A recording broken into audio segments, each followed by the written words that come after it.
Un avis sur les médias avec Laure Manin. Bonsoir Laure, et on revient sur les révélations du Washington Post concernant ces informations classifiées, enfin classées plutôt, de Donald Trump et ces informations qu'il aurait partagées donc avec le ministre russe des Affaires étrangères. Oui, donc le Washington Post qui racontait l'histoire qu'il avait dévoilée, expliquant que Donald Trump avait partagé avec la Russie des informations concernant une menace du groupe État islamique et la ville où se trouvait la source qui a transmis ces informations. Immédiatement, la Maison-Blanche s'est empressé de se défendre, mais sans démentir explicitement.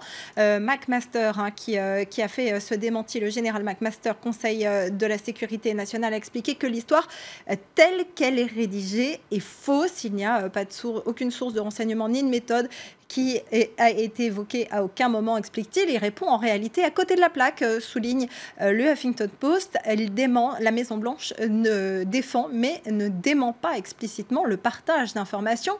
D'ailleurs, Donald Trump lui-même, aussitôt sur Internet avec Twitter, a expliqué: en tant que président, j'ai voulu partager avec la Russie ce que j'ai parfaitement le droit de faire, des faits concernant le terrorisme et la sécurité aérienne, des raisons humanitaires. Et puis, je voulais que la Russie puisse augmenter sa riposte contre le groupe État islamique et le terrorisme. Il va donc un petit peu savonner la planche du général McMaster. Et puis surtout, ça fait une réaction très importante dans la classe politique américaine, notamment Mark Warner, qui est un sénateur démocrate. Si c'est vrai, alors c'est une gifle pour la communauté du renseignement. Risquer des sources et dévoiler des méthodes, c'est inexcusable, en particulier auprès des Russes, d'autant que, rappelle ce journaliste Richard Etu de La Presse, journal canadien, c'est un peu deux poids deux mesures. Rappelez-vous que Donald Trump a à de nombreuses reprises utilisé Twitter, pour dénoncer ce qu'il a appelé du partage d'informations classifiées, classées, qui serait hautement illégal. C'est également ce qu'avait fait Paul Ryan, le speaker à la Chambre des représentants. Les individus qui sont très légers avec les informations classifiées ne devraient pas être autorisés à avoir accès à ces informations. Il parlait d'Hillary Clinton dans l'affaire des mails qu'elle avait utilisés, et il estimait qu'elle n'avait plus le droit d'être briefée sur le sujet. Et ça indigne quand même une partie des Républicains, notamment Anna Navarro, stratège pour le Parti républicain. Si c'était Clinton, alors les Républicains auraient raison de tenter l'impeachment, c'est-à-dire la destitution. John McCain, également sénateur républicain de l'Arizona, ancien militaire, donc peut-être particulièrement sensible à ces questions, explique que les seules relations qu'on doit avoir avec la Russie en ce moment, ce sont des sanctions. Alors, Donald Trump a-t-il le droit, finalement, de partager ces informations comme il le dit? Alors, c'est USA Today qui répond à cette question.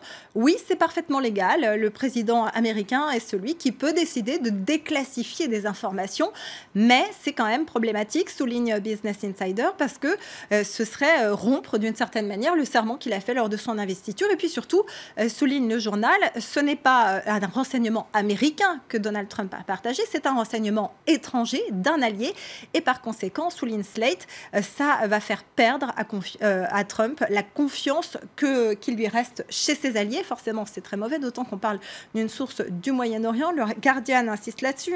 Les agences de renseignement évoquent désormais un risque Trump, c'est le terme employé dans l'article, et les agences de renseignement américaines, mais aussi des partenaires, notamment les Five Eyes, c'est-à-dire les partenaires anglophones des États-Unis, vont prendre toutes les précautions nécessaires pour éviter que des informations n'arrivent aux oreilles de Donald Trump afin de protéger leurs sources. C'était d'ailleurs une question qui avait été soulevée par Yediot Aharonot, qui racontait en janvier déjà que les services de renseignement américains avaient prévenu les Israéliens sur les risques que faisait courir Trump. Et d'ailleurs, il semblerait, selon le New York Times, que ce soit justement Israël qui soit la source de cette information classifiée et fuitée par le Donald Trump. Donc pas de problème légal, mais un vrai problème politique. Merci Laure Manin.